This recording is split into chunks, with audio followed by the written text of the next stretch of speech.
Good morning, everybody. Please rise for the pledge. Captain, would you lead us, please? I pledge allegiance to the flag of the United States of America and to the republic for which it stands, one nation, under God, indivisible, with liberty and justice for all.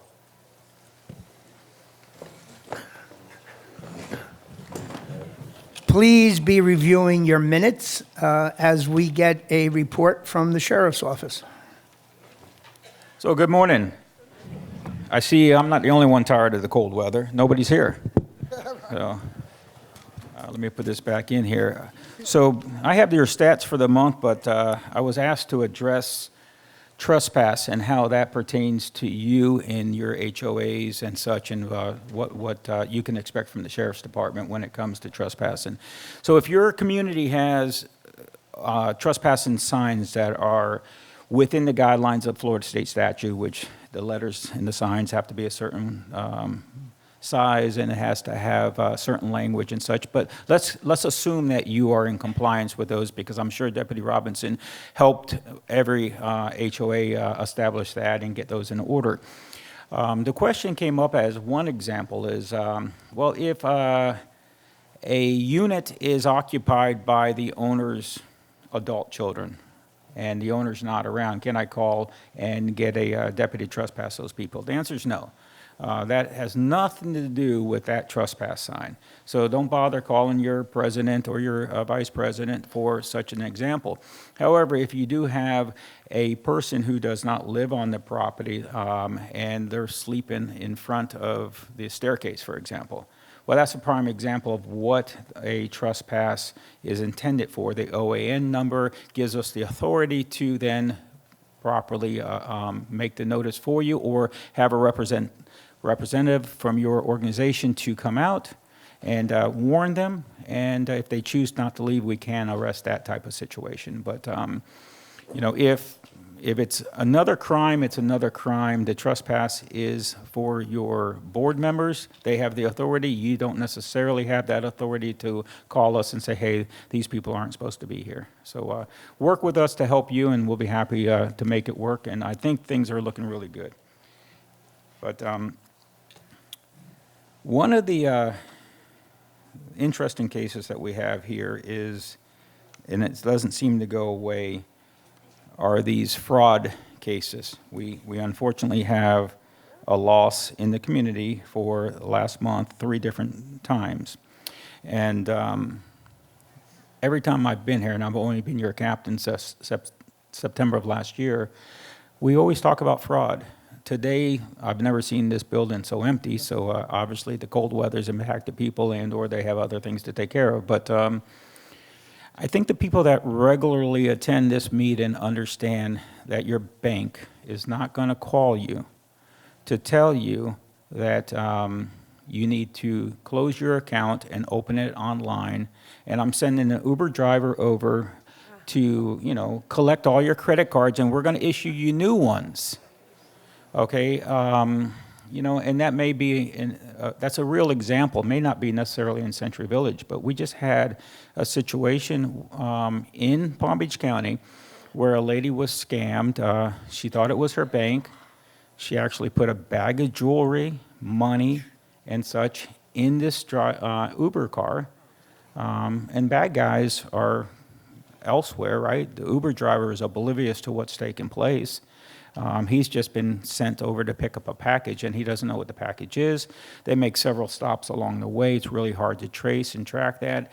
And that person's out, you know, 100,000 plus, you know, which is a significant loss. So I was thinking as I was coming in this morning, what can we do different? I mean, we're always telling you, don't fall for these scams. Your bank's not going to call you for these situations. And if they do, politely tell them, okay. And then you hang up and you call the bank and inform them that you received a phone call.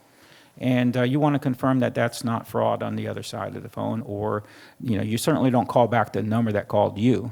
Okay, you call your banker, you call the number that you're aware of, and make the most of it. But in here, you know, the people hear the message. So if you know your neighbor can't make it, and they're not attending these meetings, or if you're an HOA president or vice president and such, please share that information to those folks that don't come, because this is an easy situation to avoid, but a very complicated one with technology being as it is. They can take your grandchild's voice, as I mentioned in the past, right, from a recording, and make it sound like they're in trouble. And, Grandma, I need money. Please send it here. I'm going to let you talk to the officer. And the officer's telling you to go to Walmart and get, credit cards or gift cards and such. And, we would never do that. And the sheriff's office is never going to call you either to tell you you have a warrant for your arrest, but it can be resolved if you send us $1,000 in cash or something. That will never happen. Please hang up. If they say they're me, they're not me. They just went online to find somebody. But anyhow, you don't need me to go on about that. So we did have 3 different lost cases here in reference fraud. And your traffic, which I know a lot of people are interested in, there was 155 traffic stops, 56 citations, 55 written warnings, 17 verbal warnings, and we did have 28 accidents. So be careful when you're out there, pay attention, and know your surroundings. Thank you. Thank you. Thank you very much. New to the agenda, we have Mr. Martinez. He is from the fire department, and he will be coming here on a monthly basis, just like the sheriff, to give us an update on fire department and fire rescue. All right. Good morning, everybody. My name is Ron Martinez. I'm the district chief in the area. Basically, the station right behind here, Station 23. I know you all might see our trucks here pretty often. We do run a lot of calls in here.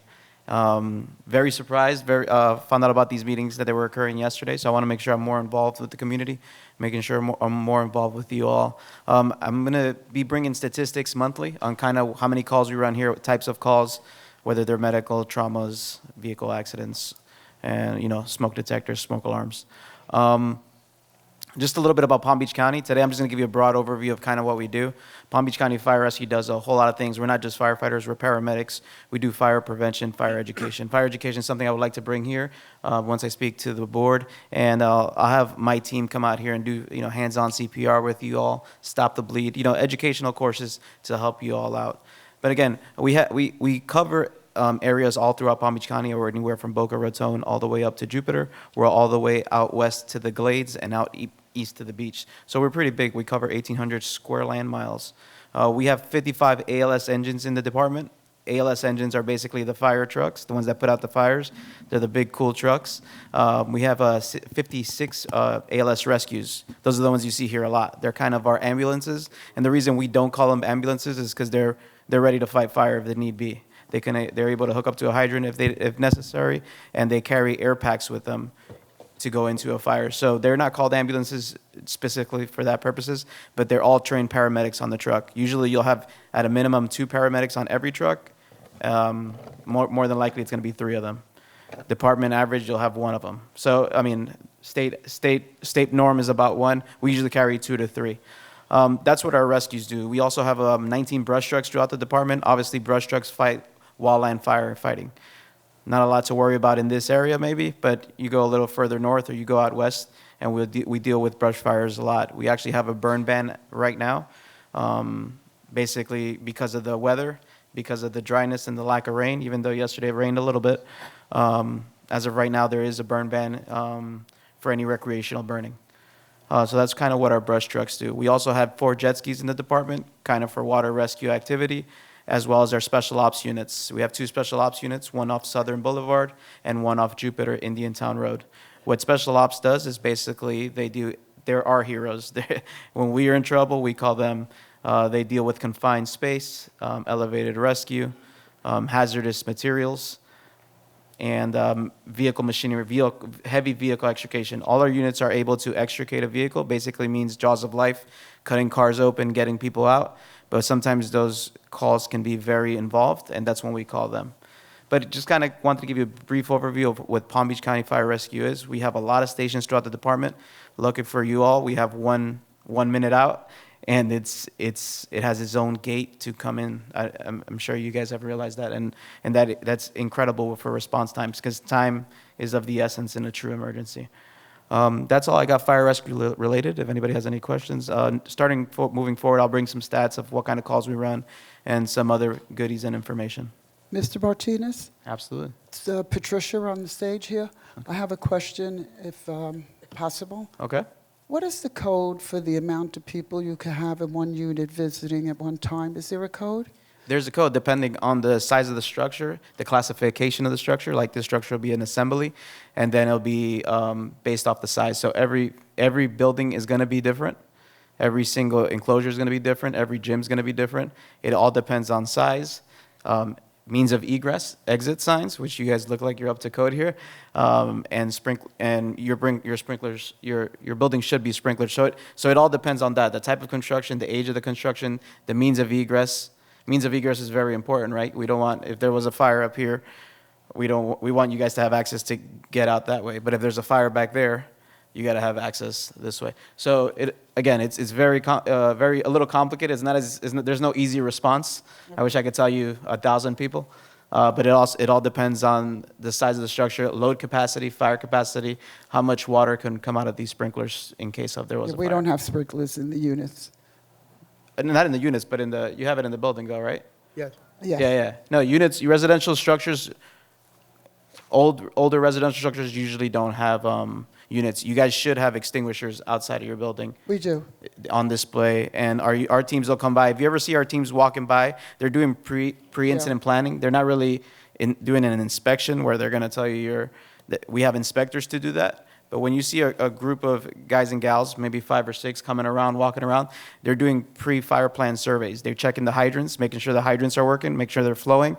They're checking your extinguishers, making sure they're up to date, and they're checking for means of egress, means of access, and they do some fire planning, fire training, just to see how to mitigate a fire in the future if it were to happen. I got a question for the fire. Go ahead, Department. Sandy. My question is, a lot of people sit out on the catwalks.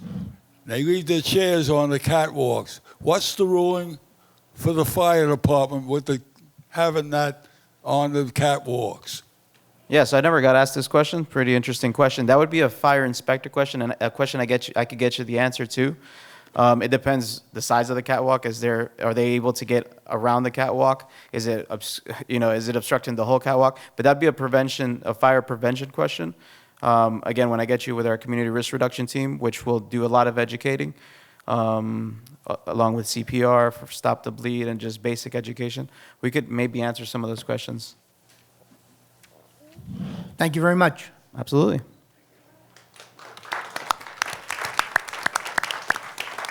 Rhoda, you have a question?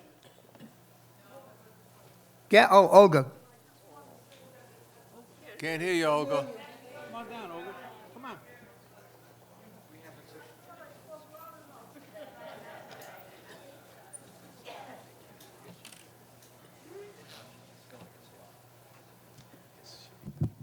This is just a matter of information. It may not have anything to do with the fire department, but it has to do with the insurance. Sandy, the insurance does not want any chairs on the catwalk. So that's your answer to that, okay? Okay. All right. Thank you. Piece of information. Is there another question? There's microphones in the back, too, if you want to ask a question. Come on down. Come on up.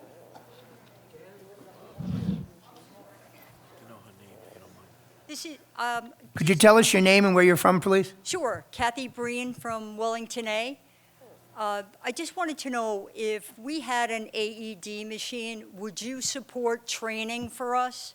Absolutely. So when I talk about the CRRD training, we'll come out here, show you how to use hands-on CPR, how to use an AED. It depends. Some buildings do equip AEDs throughout the structures. We can get those involved in the training, and absolutely. Usually these AEDs, most of the time, all you got to do is turn them on, and a lot of them now have automated services where they talk you completely through it. But during those trainings that I'll be talking about, that I'll get our CRD program involved, they'll teach us all that. Okay, Thank you very much. yes, ma'am, absolutely. Okay, thank you. I'll entertain a motion to accept the minutes, made by John Timmerman, seconded by Sandy Levine. Are there any corrections to the minutes? Any corrections to the minutes? Okay, minutes will be accepted as presented. We do have 135 delegates in-house today. Thank you. One quick sad note, for those of you that know Dominic Garnaja, Vice President for a long time, did a lot of good in this community over the last 20 years, passed away on Monday. His birthday was on Saturday, so he made it to the nice age of 88. There will be some kind of memorial service for him sometime in March. We will let you know. Thank you. Do we have any unfinished business? Anything? Any unfinished business? Okay. So at this point, we have nominations off the floor. So I'm going to turn it over to David Boaz.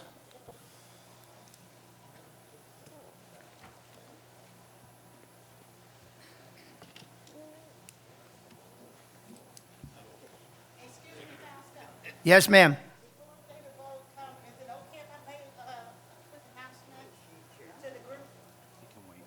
Does it have to do with elections? No, but it's a thank you for something good that they did. Huh? No? Oh, you're there at the microphone. Just say whatever you have to say. Let everybody know you're holding up the meeting. Okay, I'm sorry for holding up the meeting, but I just want to thank the people of Central Village for all the medical equipment that you donated to I got some service.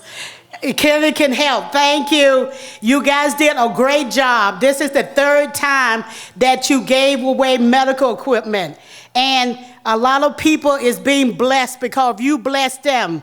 And I just want to thank you, and I want to apologize for interrupting the meeting and holding everything up. Fausto, please forgive me. But everyone, you did a great job. And thank you for my new helpers that came on. Please don't put your equipment out by the garbage. You're doing a great job. You're blessing people. And I can't believe how much equipment that is up here in Central Village. Some of it was brand new. Thank you again. Thank you. You're absolved. All right, David, it's all yours. Turn it over to Laura Bedford, who's the chairman of this committee. Good morning, everyone. Thank you. Morning. Okay, so before we take the nominations from the floor, let's go over a few housekeeping things. Both the person making and seconding the nomination must be currently signed in delegates with their Century Village ID present. You may not nominate yourself nor second your nomination, so just be aware of that. When making the nomination, you must go to a microphone. You must state your name, the name of your association, and the name of the person you are nominating and/or seconding. The nominee must be present. The nominee should then come to the microphone to accept the nomination by stating their name and association and the office for which she or he is running. The nominee must declare that they are a unit owner and reside in Century Village for at least 9 months out of every year. So you can't be a snowbird. And nomination must be accepted at the time it is made. The candidacy form must be signed down here at the table, and then you will go out after the meeting and have your picture taken, and the candidacy bio must be received by February 9th at noon, and you'll send that to the UCO reporter. wpb@gmail.com. Do we have any questions regarding the process? All right. So let's start off with, we will take nominations for president. There you go. Anyone want to nominate anyone for president?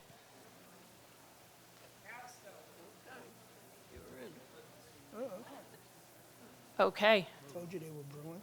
What? Got to say it 3 times. Okay.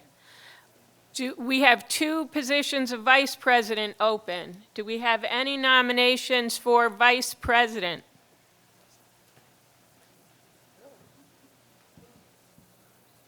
Wow. Okay.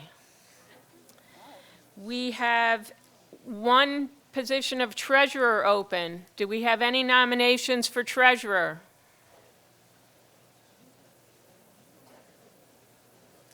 All righty then. We have corresponding secretary. Any nominations for corresponding secretary?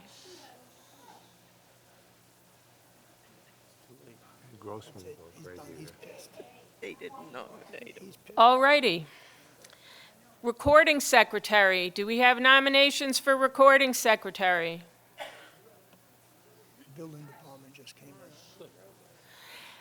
And we have 10 executive board members open. Anyone want to nominate for executive board?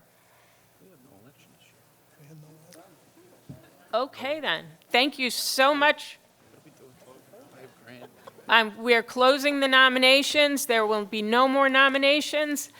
Have a great day.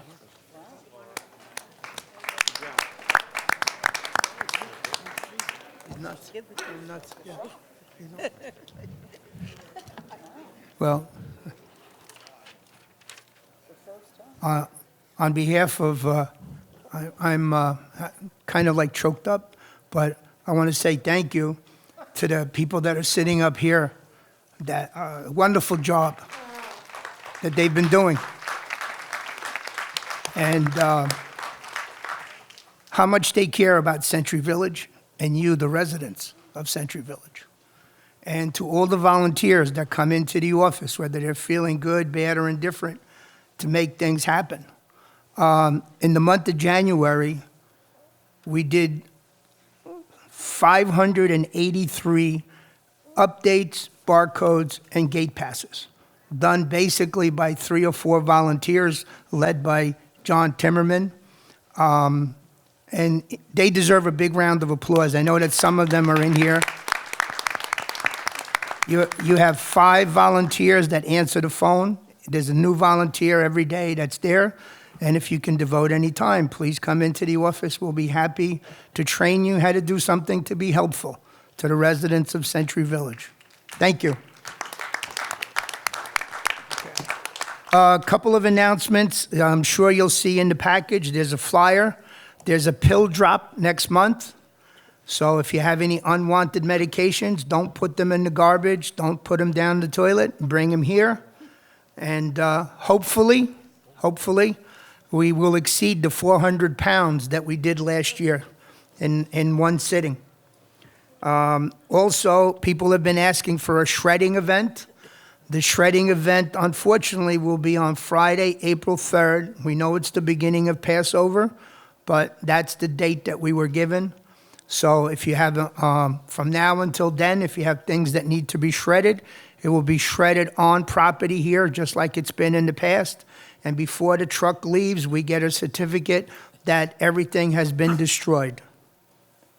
So you can be safe, whether it's your building things that you want to get rid of or your personal items. Also, I know that there's been a media blast. We've worked with Academy Bus. We don't change the bus schedule very often. Last one was done about 2 years ago. We now have all 3 people that take the bus, 1, 2, and 3, all come to the clubhouse, and they all will take you to the fitness center. So I want to thank Patricia and the Committee of the Transportation and Academy for putting that together. Before, only one line went, so you had to come to the clubhouse, switch buses to get there. So all three will take you there. New bus schedules are in the paper. They've been put on the buses. They're available in the ticket office. We were hoping to do the clickers that we ordered to do for voting. One, it would make the response almost instantaneously. You would know who you voted for. But because we had to order computer, laptop, and the program, we feel that we didn't want to rush it to get you guys until you get used to being able to use the clickers. So through 2026, we will be using those to vote on things in here for projects that we're working on, to get you familiar, and hopefully for the 2027 election, we'll be able to use those. Our treasurer is not here today. She asked me to say that the figures that are in this financial report are almost 100%, but all the documentation has been sent to our auditing firm. Hopefully, by next month, we will have the auditing team's answer back. In the past, we had to give them a lot of paperwork, but we've upgraded the system where they can come right onto our Quicken books, so we don't have to give them all the information. We give them the authority they go on our QuickBooks setup, and they get all the information that we need. Makes this system a lot easier. Whereas in the past, we had to go weeks and trying to get, we need this, we need that. So that streamlines the systems, and it keeps us, how should we say, honest. I'm going to go over to Donald. Donald, you're up. Can I ask a question? Sure. In regard to the pill drop, is it more than just dropping your pills? Do you have to sign anything? No. Go ahead. There's a box with a hole in it. You just drop your pills in and walk away. Okay. And it's supervised by the police. Okay, thank you. Okay? Morning, everyone. Right after this meeting, there will be our annual presentation from Palm Beach County Department of Planning, Zoning, and Building. I would say over the last 2 years, there's been a significant improvement in some of the more problematic buildings as far as structural things. I think it's a very good presentation, and I hope you'll stay for it. There's always something new from the different departments that will be useful to you as association managers, as board members. All right, so that's going to start right after this meeting. We are deep into projects right now, big projects. First is South Canal. We're in the last phase of construction for redredging that canal. And after that, we're going to start the restoration phase, which is sod, replacement of parking bumpers and fencing. So I'm glad to see that project is finally coming to a close. When we're done, it'll look just like the way we left it. No, it looks a little rough right now if you live in Andover or Bedford, but we're getting there. Next is North Canal. It looks like as we phase out of South Canal project, we will be able to go directly into the North Canal project. We have building plans in hand. The RFP has been prepared. Sometime next week, there will be a meeting with UCO officers and our engineer project manager, Derek Shenovar, and the bidding process will begin after that with the bid infrastructure committee. So if all clicks perfectly, you may see a proposal or a contract for your approval next month, but if not next month, definitely the month after in May. Finally, the Plymouth Laundry, which I've been talking about with you guys for a long time. Well, it's about to start. On this coming Monday, February 9th, the laundry will be closed until further notice. This is a gut refurbishment. I think you're going to be very happy with the outcome. New epoxy floors, machines. I believe there will be also a large capacity machine if you need to do your bedspreads, your comforters or whatnot. Unfortunately, it's happening in kind of the busiest time of the year. So we're working with some people trying to help them get their laundry done because they depend on that facility. One of the things we've discovered is that Abe's Laundromat right out on Okeechobee Boulevard has pickup and delivery service. So we'll get that job done as quickly as possible, and that's all I have for this month, unless you guys have any work for me. All right. Well, thank you very much. Thank you, Donald. One quick update that I think Donald forgot. A couple of days ago, we met with the Florida Turnpike Authority. They're doing. They have a 5-year construction project, which we see it. It's right outside Okeechobee Boulevard. They will be doing some piling, driving, and putting up a barrier wall on the turning entrance onto the northbound side of the Florida Turnpike. This should be going on for the next couple of months, and it's going to affect, I think, up to the Windsor section for now. Once that's done, next year, there will be a sound barrier extending further north from that section. So expect to have a lot of noise going on. It's a 3 to 5 year project. Most of the expansion is on the south side of the Florida Turnpike, because I understand on our side, there's some kind of a gas line or gas main or something. There's a gas main on the east side. On the northbound side, which they can't touch. So they're shifting the turnpike west. right. So if you hear the noise, it's to better you. And once they get done, all the way up to Sussex, there'll be a noise barrier there, and you won't hear the Florida Turnpike, hopefully. Okay. At this point, I'm going to ask Ruth, give us an update on the reporter, please. Very quick update. The reporter is ahead $15,000 as of December. My report will be even shorter. I was going to say that bios are due February 9th at noon, but we don't have any more. So that's it. See you next month. Be sure to get out and vote. I believe it's 8 to 9:30 voting? Yes, 8 a.m. to 9:30 on March 6th. See you then. Thank you, Ruth. Vice President's report. We'll start with Jerry. Good morning, everybody. Couple of items just to bring to your attention. As of July 1st, this past year, you can have virtual board meetings. Virtual board meetings, but to have virtual board meetings, you must have a quorum of the board physically present. You could also do electronic voting and email ballots, but if you're doing email ballots, you need to know that the secrecy of the vote is not going to be there. So you have to decide what your association wants to do. Websites. You have to be in compliance with your association having a website, and all official records must be posted on the association's website 30 days after the record is created or received.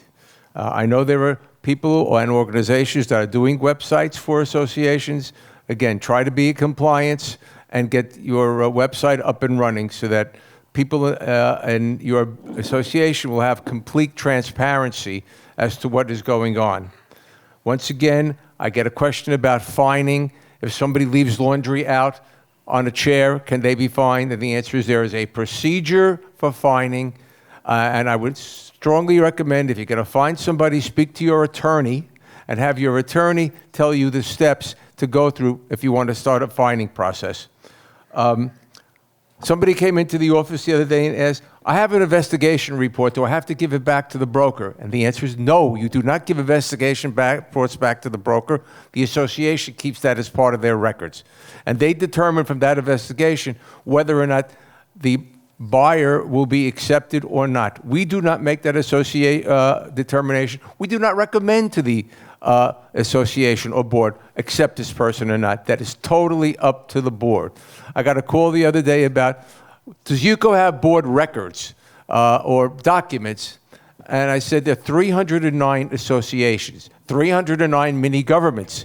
You have to go to that association. This was a question about pets. And I said, you have to go to the association that you're interested in buying in and see what their documents say. I do not know, and I cannot tell you what every association has in their documents. Okay. Once again, people come to me and say, I haven't seen a financial report in 2 or 3 years. There's an obligation for the treasurer or the officers association to make sure that all the owners get a financial report. You need to have transparency. Got a gentleman who came in the other day, very proudly told me that, I came to Century Village for 2 weeks and I'm paying $120 a day to be in rent out an apartment. That is totally illegal.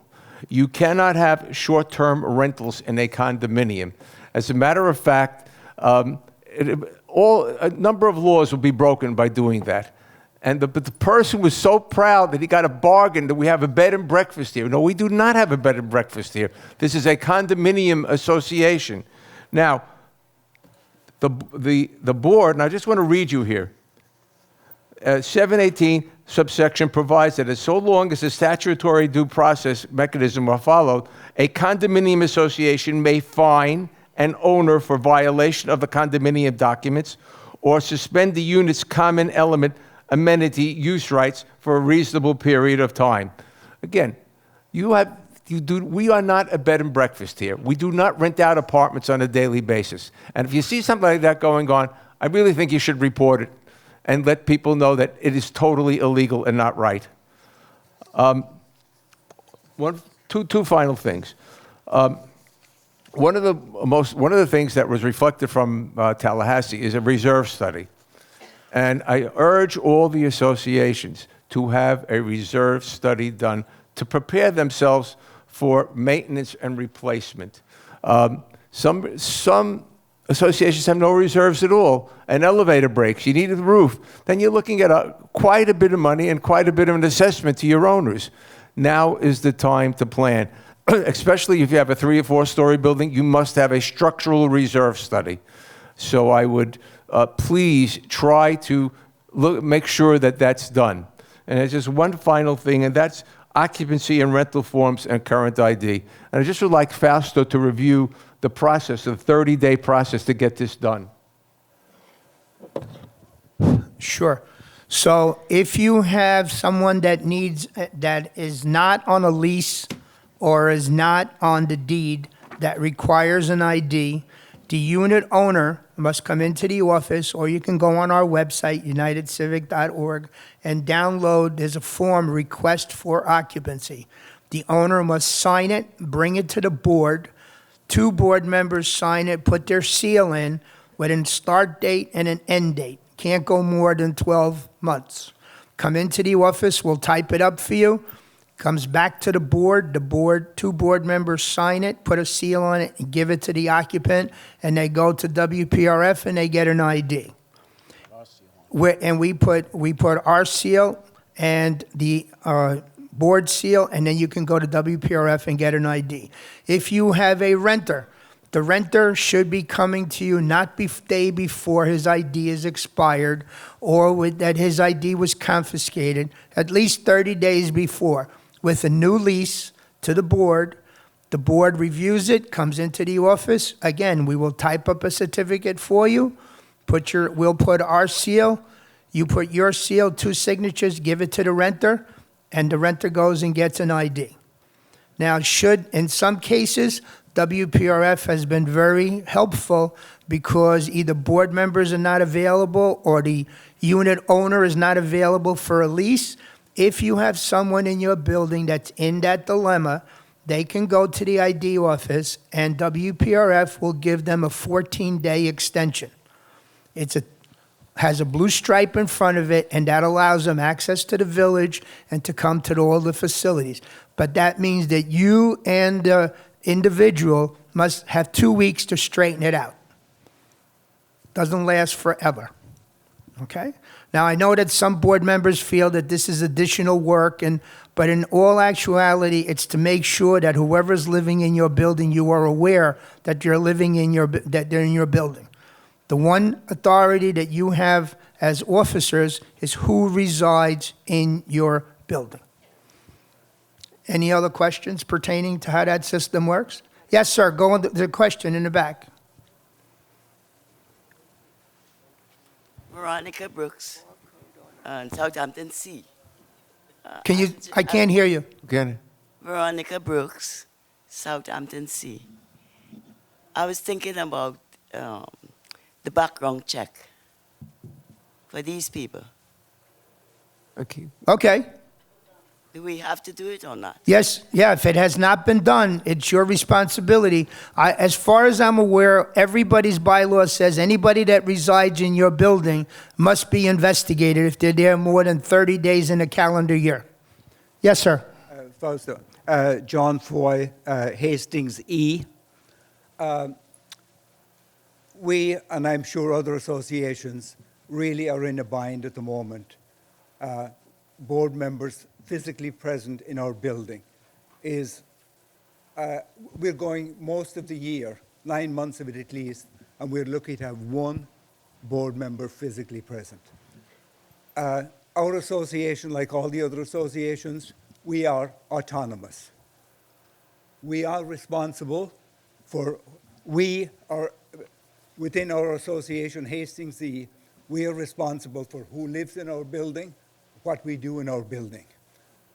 This process that has been put in for the certificate of occupancy really is cumbersome. I would ask the new board to put it on your agenda to revisit that and basically respect the autonomy of our association and while still facilitating what has to be done. Would appreciate it. Thank you. Hello, Mr. Foy. It's good to see you. Just a quick response. There is a contract between your association and UCO, and if you don't have it, I'd be happy to send you a copy that says that all purchase agreements, leases, and occupancy requests will be sent to UCO to procure screening reports. So that's actually an obligation of your association, and it's a community obligation. We understand that this process is cumbersome. I find it cumbersome myself. I should have simplified it. I'm not talking about somebody who is renting for the first time. We understand. Purchasing. I'm talking about someone who's lived in our building for. Right. We're talking about extensions of occupancy and extensions of rentals. Right. I have one. Maybe this helps. Maybe it doesn't. You have a property manager. All associations presumably have one. If this is cumbersome for you or everybody's up north in Queens or whatnot, have your property manager do the legwork for you. That's what you pay them for. What I'm trying to do here is address the legwork, which we as an association see as absolutely no benefit to us. Yeah, but there is a community benefit, and that's why you agreed to this, what we have going on right here.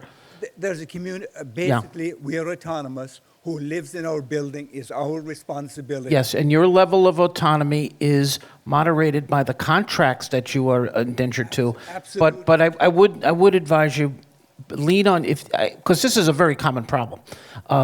Everybody goes home. You got one person, and maybe that person's sick or wants to take a vacation. You have a property manager. Rely on your property manager to do that legwork for you. Also, if you need help moving paper, I would be more than happy to help you. We have a scanner. We have computers. Happy to help. In prior decades before you came here, what we used to do was we had a seal. And Indeed. The seal, in effect, was the equivalent of a board member going to a particular office, whether it be WPRF or to UCO. That seal right now is absolutely rendered meaningless because the board members have to go in person. All I'm asking is review it, Certainly. review it from our point of view, and then Understood. let's chat. And I will be available anytime to attend an executive meeting or whatever you want to give you the association's perspective. Thank you, Mr. Thank Foy. you for the time. We appreciate that. In fact, one more thing, Pastor. Go ahead. Okay, I'm trying to make this quick. One of the things that I also see in the office is that people come in, they see my friend John there to update their barcodes. Just a reminder, two things. When you come into the office, if the barcode is not working, many times it's because you need an update or it's old. You have to have your Century Village ID and your current car registration. That means it's current, not from last year, not from 2 years ago. It has to be current. Sometimes John will put it on the computer and there'll be a flag, and that flag is from WPRF. It's not from him, it's not from UCO, so you have to clear your record with WPRF before you could get your barcode updated. So please do not take it out on him. He does a fantastic job. Thank you. Patricia, you're next. Let me wake up. Good morning, everyone. It's great to see you. You are brave coming out in this cold weather, and it is cold for us Floridians whose blood has thinned out. I remember being in New York in about 6 feet of snow and thought it was great. Now I hear it's 20-something, and I'm shivering before I even go out the door. Anyway, I wanted to say that I'm sure you all know that I'm not running again, and you know the reason why. I have been asked to continue to run the Transportation Committee, which I accepted because I have a wonderful rapport with Academy Bus Company. They've done an amazing job. Compared to the year before, the complaints are less than half. They've changed their drivers, they changed the schedule. I try to work with the people. We cannot put another stop on that schedule or change another thing. We're bursting at the seams. They were kind enough to make these changes without starting a new contract and charging us more money. So I'm very grateful that they worked with me, and it's a lot easier even for someone like me who finds traveling very difficult to take the bus directly to the gym now instead of changing. So on that note, Donald is going to do a new, what is it for, to reach me. It won't be a Vice President 4 anymore because I won't be Vice President after next month, I'm sorry to say. And yeah, I really enjoyed helping the people, I have to tell you. It was a blessing to me. I know the people think I helped them, but they helped me to grow spiritually as well. I enjoyed working with my peers. I think that Donald and Fausto has done an amazing job in the village. Fausto doesn't stop Donald from spending the money. So kudos to Fausto and the rest of my team. Everyone at this desk, at this table, has worked very hard together. We all get along, and we try very hard to make the community better and give better services to the community as a whole. I know individuals come to me and say, can I have this, can I have that? It doesn't work that way. It has to benefit everyone here. I want to thank all of you for your kindness, for being here, for caring about the community, that you show up at these meetings. It's very important. And I want to thank my peers for all the help I got. I don't want to say goodbye. I'm getting a little emotional. So I'll say, have a beautiful and blessed day. God bless you. Stuart, you're up. One of the basic problems of being a speaker towards the end of a meeting like this is that everyone else has stole my thunder. And after Jerry has illustrated everything, there's not much for me to say. However, there is, I was standing on my catwalk a couple of days ago, and I saw a woman walking a dog, and she had a stick in her hand, and she was walking around poking the ground, and whatever she was poking at, she was picking up and putting in a plastic bag. So I said, what is she? I thought maybe it was fruit or something from the cold weather and falling off the trees and so on. And I walked over to her and I said, what are you doing? And she said, I'm picking up paper. And she had a whole bag full of paper that she had picked up along the lawns and walkways and everything else, and I congratulated her, and I asked her, please, what is your name? I'd like to give you some recognition. Unfortunately, I'm a little old and I forgot in 2 days.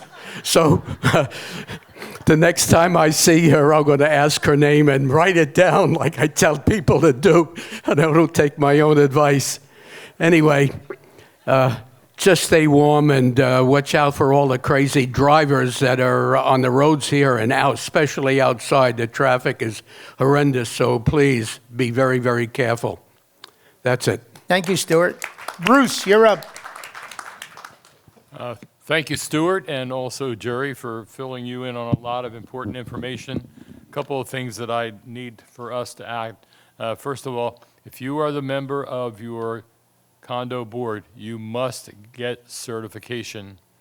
The opportunities are there several times during the year downtown. It can be done online, but you must be certified in order to serve on your board, so please. And the certificate indicates that you did the certification course, will be given to you, and you should turn that into your association secretary, and it needs to be on permanent file. Also, to be proactive, each day as I go into the office and I check for messages, there is a common thread. Something is missing, and normally someone will call and ask where the building plans are, whether it's for insurance purposes. Your condo association needs to maintain records, including your building plans. If they cannot be located, I guarantee you they exist somewhere in a file cabinet. Your association should have some kind of an office. Make sure you find out. If you're really desperate, you might check the building department. You may need that for insurance purposes. So please go ahead and dig those out and have those ready. Also, and Jerry didn't mention this, but virtually every staff meeting that we have, we discuss safety on the roads. There are some precious people that are not using sidewalks. I want to encourage them, encourage you to use the sidewalks. If you have to be in the road for some unusual reason, please be single file or as a small group. But please, you are precious people. Be careful for your own safety. That's it for me. Tony. Thank you, Bruce. Hi, everybody. I just want to remind you, and it kind of goes along with what everybody else has been said, but this is the season. Right now, we are in the season. So when you are going to your doctor's appointments and you're going wherever it is that you have to go, allow extra time. What you can go and do in the summer, you cannot do in the season because the traffic is much heavier. So I want to remind you of that. And the other thing I want to say is Happy Valentine's Day to everybody.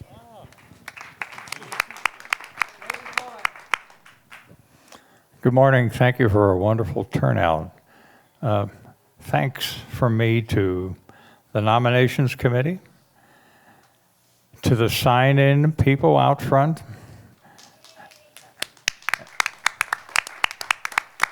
and to our administrative assistant, Erica Chapman, who we wouldn't know how to open up the doors unless she came here in the morning. She's always ready to pinch hit and do anything that needs to be done for us, and we appreciate it. And other than that, have a wonderful month, and be well. And please be polite. I just want to elaborate on what Bruce told you. If you are a newly elected board member, you have 90 days to take a 4-hour course, which at the end of that course, you must present the certificate to your secretary, like you said, and then you are obligated to take a 1-hour course every year after that if you're on the board. Thank you. Before I finish up, Just a reminder, Erica calls presidents and vice presidents to have coffee with me the second Friday of the month. We limit it to 12 to 15 people. Please accept that invitation. Small group. We have a lot of information that we pass out, and you get a chance to brainstorm with other presidents and vice presidents that might be having the same issues as you have. They have been very well attended. We pass out a lot of information, and I try to update that information monthly. So if you came last year, because I've been doing this for 2 years, there's new information that we give out. So, but thank you. If you can't make that, on the third Friday of the month in room C, it's open to everyone, whether you're a board member, unit owner. We give you the information. We tell you what we do at UCO. Eva attends that meeting. She tells you WPRF's responsibility and how she can help you. And finally, we let you know what your responsibility is. When I started, it was 7 lines. It's now almost a full page of responsibility, thanks to House Bill 913 and all the new legislation that came into effect. Thank you again. Niels, would you, from Commissioner Weiss's office? Good morning.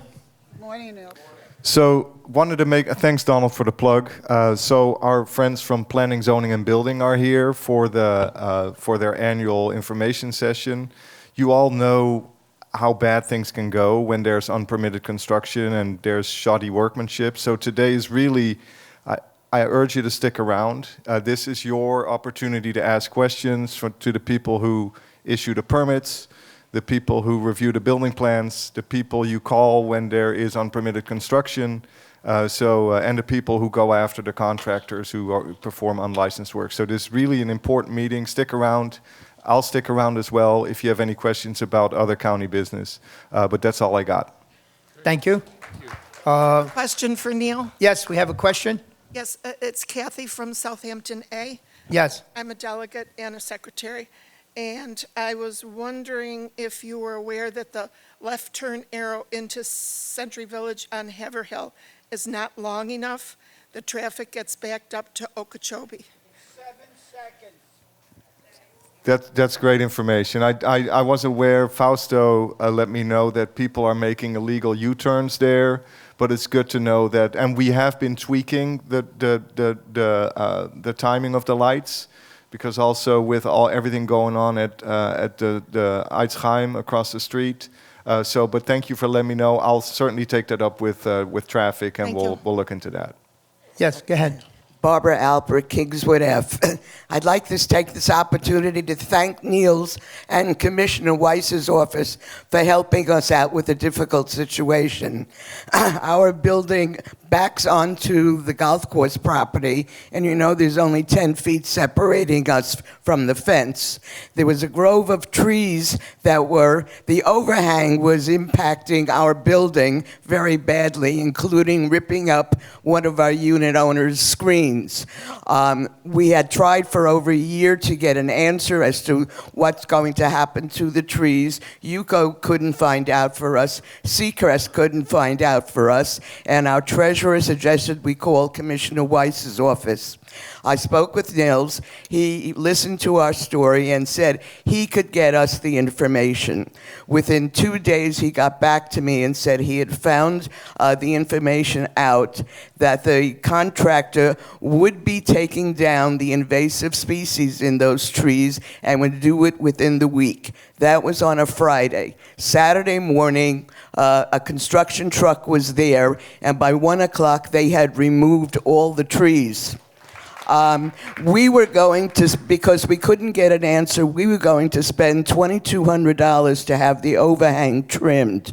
So again, this was done with great help from Commissioner's office, especially Niels, and I just wanted to publicly thank them for helping us out of a situation. Thank you. Thank you, Barbara. But there's a lesson there, right? So if you don't know, if you need help, 355-2202. We're always there to help you. Take care. I see Mike Caruso's in the house. Would you like to say a few words? And you'll be up here. Thank you, President Fabio. Great job, you guys. and all the new members get that training done. It's so important to get that 4-hour course. Good morning, Century Village. How's everybody doing today? Wonderful. Good. I'm Mike Caruso, the Clerk of Court and Comptroller of Palm Beach County. Back to talk to you about fraud and scams, property deed fraud most importantly. It's escalating at exponential rates, and we need you all to sign up for it. Give you an idea, 2 years ago we had 4 cases in Palm Beach County. Last year we had 32 cases. 2025 we had 184 stolen properties. This year, we are 4 months into the new year, and we are over 300 cases. We will have over 1,500 cases, okay? And that means, and next year, 2027, 8,000 cases is what we project. These aren't Mike Caruso numbers. These are our state prosecutor's numbers, Alexia Cox.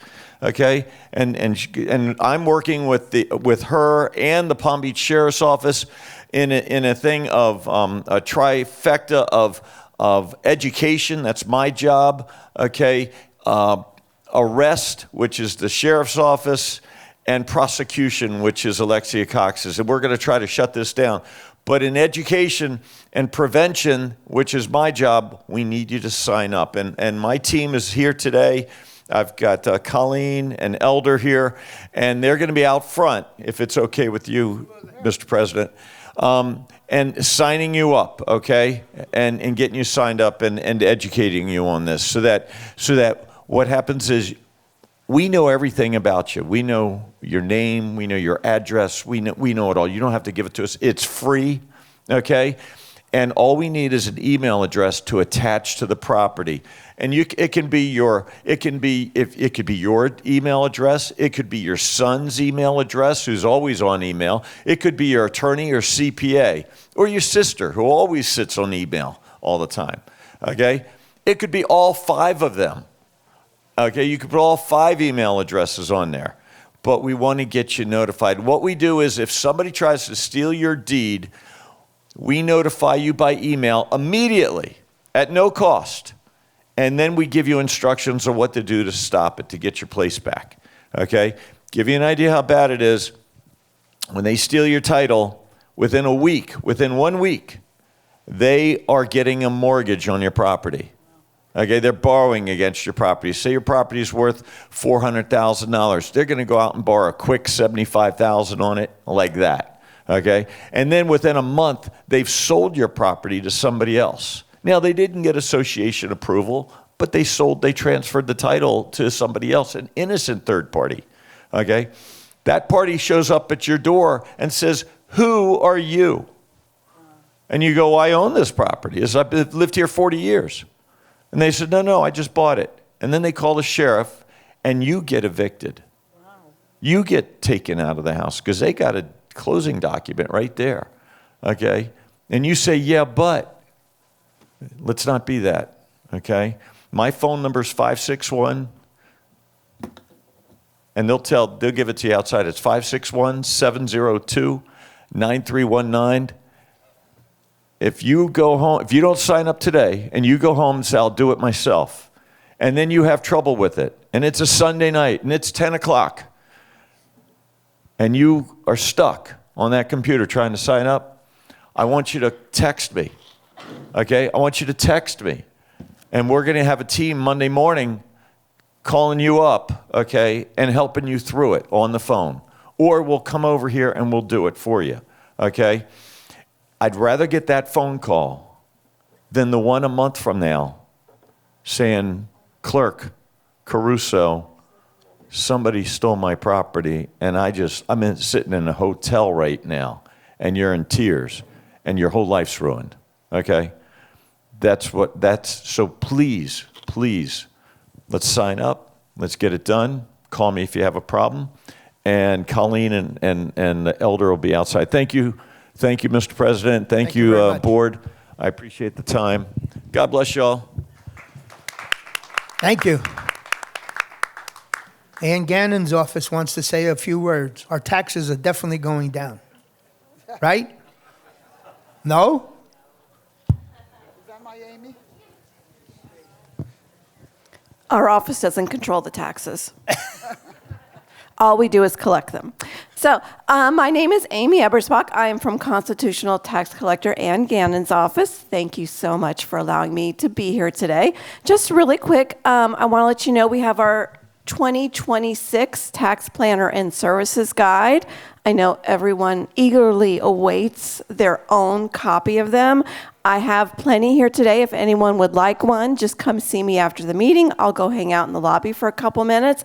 Also, next week, I'll drop 2 boxes off at the UCO office for you guys. Thank you. So you can visit the office to get one. You could also go online, www.pbctax.gov, and go to publications, and you can request a copy, 2 copies, and we will happily mail that to your house. So just come see me if you'd like your own copy. It's basically everything you need to know about the tax collector's office and didn't know you needed to know.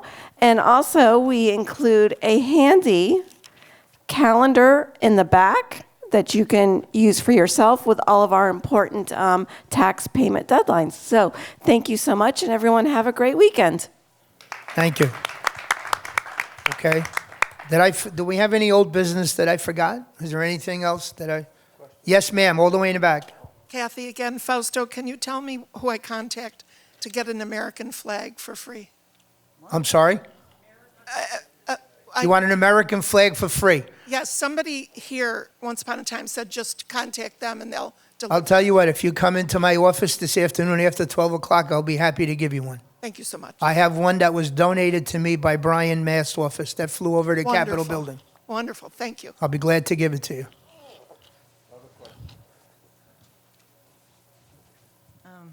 Hello, my name is Marie Richardson, Windsor F. I had a little problem with that gate. One of the residents told me that the gate came down on his truck and it, fell off, but it didn't damage it. I assume maybe he moved too fast. Yesterday, at the Haverhill gate, I was going through it, and it came down. It was green. I started to go through it, and it stopped. And I was stuck, and I had to wait a few minutes, so I couldn't back up. There was someone behind me. And she handed me a card, and she said, I said, what's this for? Because I thought maybe, I didn't know what it was for. She goes, read it. Okay, just stop by the UCO office, bring your registration, Century Village ID. You might need an update, or you might have an old barcode that needs to be replaced.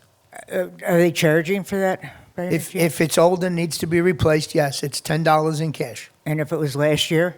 If it was last year, then it's probably an update, and it's no charge. Okay, thank you. Any other questions? Okay, I'll entertain a motion to adjourn, and we're going to have the Planning and Zoning Board set up. Please stay.